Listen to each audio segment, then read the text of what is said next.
In this video, we're going to look at how to compute a confidence interval for one population proportion. Let's suppose that we have a recent survey of 1,024 Americans and it revealed that 7.3% have served in the military at some point in their lives. Let's create a 95% confidence interval to estimate the true proportion of Americans that have served in the military at some point in their lives. So what I want to point out is that this 7.3% here, this is a value based on the sample of 1,024 people. So it's not what is true about the whole of the United States. I guess it could be true, but it's just a sample. So it's probably going to be a little off from what is really happening in the population, but it could be a pretty good estimate. So if we take this estimate and add in a little bit of wiggle room, we are creating an interval that is likely to contain the true percent of Americans if we continue to make this interval over and over and over again. So one interval, will it contain the population percent that have served? Yes or no, it will or it won't.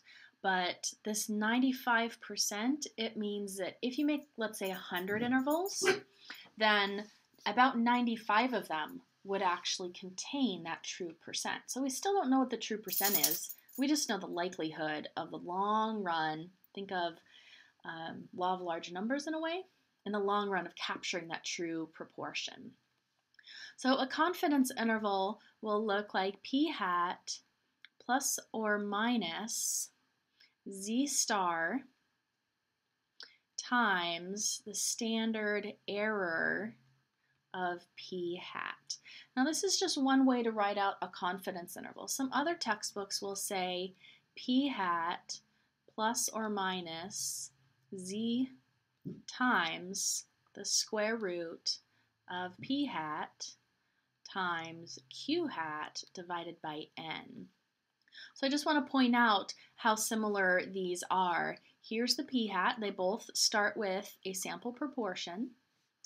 And then the next part is the plus or minus. So our interval is going to have a lower estimate and a higher estimate. So that's why the plus minus. Then both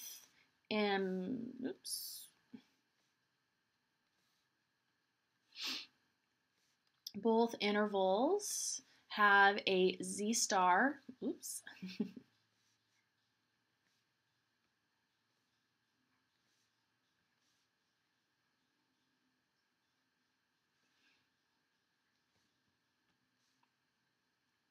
There we go, a z star or a z. This is the critical value that in a previous video we had spent some time computing. It tells us how many standard deviations from the center we're going to go out. And then the last part of our confidence interval here is the standard error. So it is a measure based on our statistic of how much variation we would expect from a sampling distribution. So in a couple of chapters previous to this, we talked about sampling distributions and the spread of sampling distributions. That's what this guy is. It's the spread of the sampling distribution. Some textbooks will summarize it a little bit and just call it the standard error. Other formulas get written out like this, but it's exact same computation. It's just some different notation. All right, let's go back and identify what we have. We have 7.3%. This is our p hat. That is the proportion that we found from the sample. Now, a p hat or a sample proportion is computed by taking the number of successes and then dividing it by the sample size. So we know that our sample was 1,024 Americans, but what we don't know is the x. If you think about it like this, as almost like a binomial calculation, remember in binomial we took n times p? Well, we're going to take n times p hat. We're basically taking a fraction of our sample size. We had 1,024 people in our sample, and it said that 7.3% had been in the military at some point in their lives. So I'm going to turn that into a decimal, 0.73. When you have small decimals, make sure that you convert these right. 7.3% is not 0.73, it's 0.73. Otherwise, you'll get a really wrong answer. So I'm going to take 0.073 and multiply it by 1024. And this is calculating X. It's calculating the number of successes, or the number of people who said, hey, yes, I've served in the military at some point. I get 74.752. Well, that's a little weird. Like, how can we have 0.752 of a person? Because I had 74.752. Well, what probably happened is this 7.3%, it probably wasn't 7.3000000%. There was probably like a 0.295 or a 0.301. There was some rounding that happened with this percent. It's not the end-all be-all percent. So when I went back to find the number of successes, the number of people, I get a little bit of rounding error. So at this point, when you get a decimal answer, just round it as you normally would. 74.752, we'll just round that to 75. So we'll have 75 people out of the 1,024 said that they had served in the military at some point. Now, we need this non-decimal answer because if you use your calculator, you need to have an integer. You have to have some sort of whole number for your counts. You can't have decimals, otherwise your calculator will flip out. Okay, so we have a sample proportion. We figured out our X and our N. I did this because I want to show you how to compute X. Sometimes you're given a percent and no number of successes. Some problems will give you X and N, and then you need to calculate the 7.3%. All right, so let's go back to our confidence interval formula. P hat plus or minus Z star times the square root P hat Q hat over N. And I'm just going to start filling in everything I know. P hat is 0.073. Again, watch your decimals. Plus or minus. Z star. Well, I have a 95% confidence level here. So that means that my Z value is going to be 1.96. So to find this, go back, watch that other video on calculating critical values. This is a number that you'll probably want to memorize. It's one that gets used a lot, so I might as well remember it. Commit it to memory. And then here's our square root. We'll put our P hat, Q hat. So 0.73. Well, what's Q hat? Q hat is the complement. If P is the proportion of successes, then Q is the proportion of failures. So if I take 0.073 away from 1, I get 0.927. So the math there was 1 minus 0.073. And then we need to take all this and divide it by 1,024. Now the trick here with proportion confidence intervals is to use a ton of decimal places. If you round too much, you're going to get a very off answer, which can be really frustrating. So in my calculator, the way that I compute this is I'll take 0.073, and I'm typing this just like I'm telling it to you, times 0.927, and then divide by 1024. So just in a straight line, 0.073 times 0.927 divided by 1024. And you're going to get an answer that has exponential notation, but I'm going to take the square root now. So leave the answer in the calculator, then take the square root. And I get 0.008129265.7, and it might even go further, but that's what my calculator gave to me. And I'm not going to actually round this at all. I wrote the number down so you could see it all, but I'm going to keep the number in the calculator and then multiply by 1.96. So all this can be done in one very messy, one big step, or I kind of break it into 3 steps using the previous answer to get, finally, 0.73 plus or minus 0.0159. I'm going to write out lots of decimal places, 3, 3, and that's pretty good. Now I can go through and add and subtract to get the actual endpoints of my interval.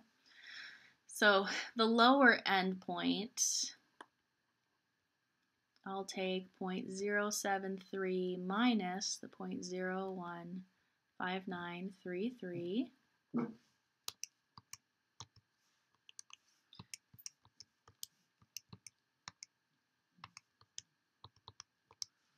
And now I can finally round out, and I'm going to say 0.0571, now out to 4 decimal places.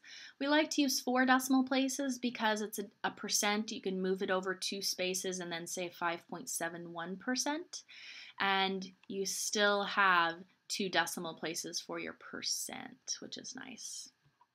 And now the upper endpoint of my interval. 0.73 plus 0.015933.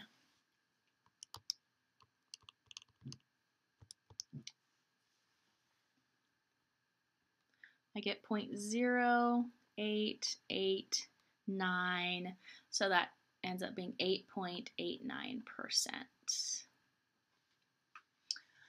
All right, so after all this math, we have our confidence intervals. Sometimes you might see it written out as 0.571, comma, 0.0889.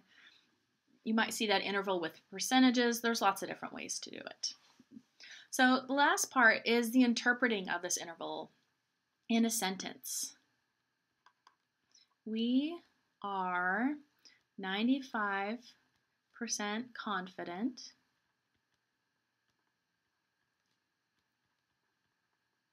that the true proportion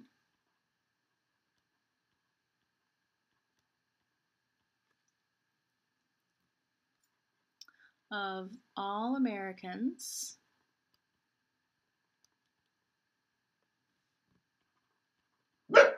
who have served in the military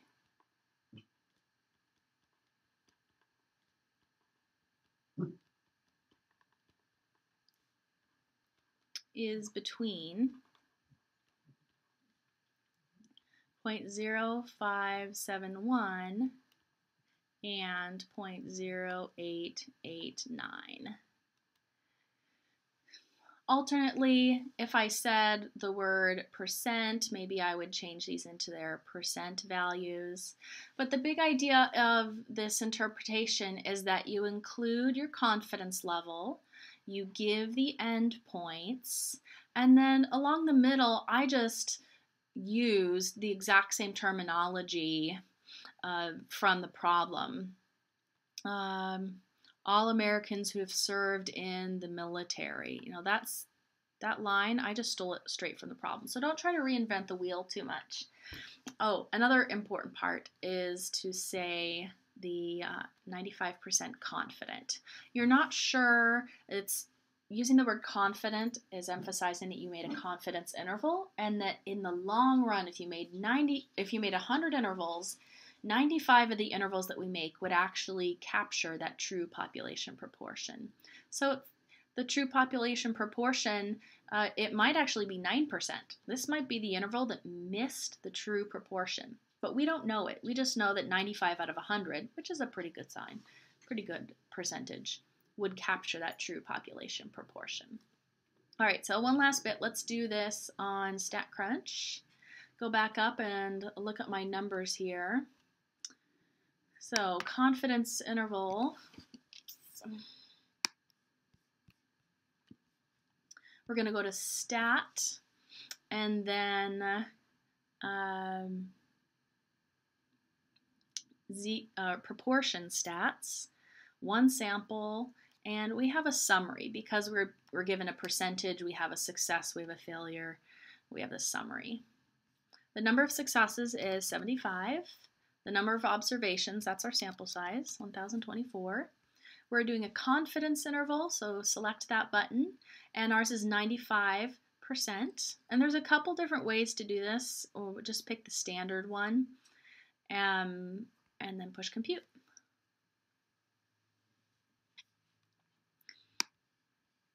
All right, so let's see how closely they match up here. 0571 and 0889.